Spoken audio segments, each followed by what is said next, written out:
केला बेचने वाली चुड़ैल। एक बार की बात है, जादूपुर नाम के एक गांव में करतब दिखाती एक औरत एक रेड्डी के लिए गांव में आती है। आइए आइए मेहरबान कदरदान, खाइए रोहड़ा के ताजे ताजे केले। कभी खाए नहीं होंगे ऐसे केले, पीले पीले केले खाइए। ये कहकर रोहड़ा हाथों में 4 केले लिए उन्हें सर्कल में जोर जोर से हवा में उछालती हुई करतब दिखाती है, जिसे देखकर आसपास के सारे बच्चे अपने अपने मम्मी पापा से उस औरत के पास जाने की जिद करने लग जाते हैं। पापा, ऐसा तो सर्कस में बॉल से होता है ना, ये आंटी तो केले से कर रही है। चलिए ना पापा, देखते हैं। रोहड़ा एक पतली सी तार पर चलती हुई केलों से करतब दिखाती है।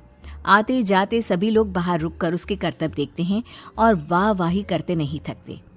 जैसे ही एक आदमी पास आकर उसे पैसे देने लग जाता है, तब वो कहती है, अरे नहीं नहीं साहब, मैं करतब तो बच्चों के मन को बहलाने के लिए करती हूँ। धंधा तो मेरा केले का है। पीछे देखो मेरी रिड्डी, जो भी मेरे केले खाएगा मेरी तरह चुस्त दुरुस्त और तंदुरुस्त हो जाएगा। पता चलता है क्या कि मेरी उम्र 55 की है। अरे पर ऐसे ठंड के मौसम में कोई केला क्यों खाएगा? ये ऐसे वैसे केले नहीं है साहब, ये शरीर में गर्मी देते हैं। ठंड को दूर भगाए जो भी रोहिणा के केले खाए। पापा, अगर मुझे केले नहीं मिले तो मैं घर नहीं जाऊंगी। तभी उसके पापा कहते हैं कि बेटा, केले ठंड में कभी गर्मी नहीं देते। ये सब कहने की बातें हैं, सामान बेचने का तरीका है इनका। पर पिंकी नहीं मानती। मैं केले खाऊंगी। पिंकी की जिद के आगे नत्थू हार जाता है और उसे केले खरीद कर दे देता है। पिंकी खुश होकर केले घर ले आकर खाती है।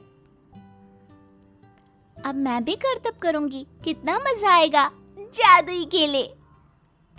पिंकी पहला केला खत्म भी नहीं करती कि वो बेहोश हो जाती है।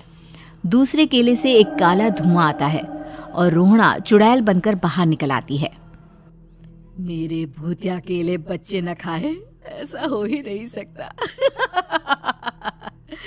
जादूपुर वालों, कब तक बचोगे? आ गई हूं मैं रोहड़ा, जिसका कोई नहीं कर सकता सामना। रोहड़ा पिंकी को गोद में उठाकर काले धुएं में कहीं गायब हो जाती है। शाम के वक्त नत्थू घर लौटता है और पिंकी को घर में ना पाकर उसकी माँ से कहता है, माँ पिंकी कहाँ है? अरे बेटा, उसे तो तू सुबह करतब दिखाने ले गया था ना, फिर कहाँ वापस आए तुम दोनों? मुझे लगा तू उसे अपने साथ मंडी ले गया होगा। हे भगवान, मेरी बच्ची कहाँ गई? मैं उसे घर ही तो छोड़कर गया था माँ। नत्थू गांव के घर कोने में अपनी बेटी को ढूंढता है, पर उसे वो कहीं नहीं मिलती। परेशान होकर आखिर रो रो कर नत्थू हिम्मत हार कर घर लौट आता है। अगली सुबह रोहड़ा फिर से करतब दिखाने आती है और इस बार पिंकी की तरह रोनी केले खरीद लेता है। 50 रुपए दिए थे पापा ने, सारे पैसों की मैंने केले खरीद लिए हैं। अब मैं भी आंटी की तरह ही करतबबाज बन जाऊंगा। यही सोचते हुए रोनी केले खाता है और पहला अकेला केला आधा खत्म भी नहीं करता कि चुड़ैल उसके सामने आ जाती है। मेरे साथ चलने का समय आ गया है रोनी। ये तो बस शुरुआत है। अब इस गांव के सारे बच्चे धीरे धीरे मेरे कब्जे में होंगे, एक बच्चा भी नहीं बचेगा। ये कहकर रोनी को गोद में लेकर काले धुएं में अदृश्य हो जाती है। इसके बाद हर रोज गांव में से कोई ना कोई बच्चा गायब होता, पर ऐसा क्यों हो रहा है किसी को भी समझ में नहीं आ पा रहा था। रोज की तरह अपनी बेटी पिंकी की तलाश में नत्थू गांव के एक तालाब के पास बैठा रो रहा था। कहाँ गई मेरी पिंकी? शकुंतला के जाने के बाद एक वही तो मेरा सहारा थी। अरे उसकी आत्मा कोस रही होगी मुझे कि मैं अपनी बच्ची को संभाल भी नहीं पाया। नत्थू ये कहता हुआ रो ही रहा था कि तभी तालाब में से उसे शकुंतला की आवाज सुनाई देती है। कहाँ थी तुम शकुंतला? हमारी बच्ची और सारे गायब हुए बच्चे रोहड़ा के कब्जे में हैं। वो बच्चों को जो केले देती है उससे बच्चे बेहोश हो जाते हैं और उसके कब्जे में आ जाते हैं और वो उन्हें ले जाकर काली दुनिया में ले जाती है। पर वो ऐसा क्यों कर रही है? ये मैं नहीं जानती, पर उस दुनिया का रास्ता मैं आपको बता सकती हूँ।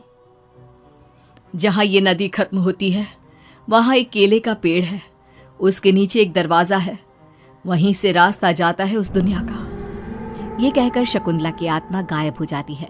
गांव के सभी लोग झुंड बनाकर उसी रास्ते से काली दुनिया में चले जाते हैं और वहां देखते हैं कि सारे बच्चे वहां काम कर रहे थे। पापा मुझे ले चलो यहाँ से। पापा पापा। सभी बच्चे अपने मम्मी पापा से लिपट जाते हैं। तो तुम लोग यहाँ तक आ गए? क्यों हमारे बच्चों को पकड़ लिया तूने? तुझे शिकार ही बनाना है तो ले, हम सब आ गए हैं, हमें खा ले। नहीं, मुझे बच्चे चाहिए। मेरे बच्चे के बदले तुम लोगों के बच्चे। क्या मतलब? मैं इसी गांव में रहने वाली एक औरत थी। केले की चोरी के इल्जाम में मेरे बेटे को गांव वालों ने इतना मारा कि वो मर गया। उसी दिन मैंने ठान लिया कि गांव वालों का भी वही हाल करूंगी। कुछ दिन बाद बेटे के चले जाने के दुख में मैं भी मर गई और मेरी भटकती आत्मा एक चुड़ैल बन गई। और फिर मैंने बदला लिया तुम सबके बच्चे छीनकर। बर्दाश्त नहीं कर पाए ना? सोचो मुझ पर क्या बीती होगी। हमें माफ कर दो रोना। पता नहीं ये किसकी गलती थी, पर हम सभी माफी मांगते हैं। हमारी खुशियां लौटा दो, तुम भी तो एक माँ हो। गांव वालों की बात सुनकर रोना का मन पिघल जाता है और वो बच्चों को छोड़ देती है। उसके बाद काली दुनिया बच्चों के लिए जादुई दुनिया बन जाती है। अब कोई भी कभी भी वहां आ जा सकता था।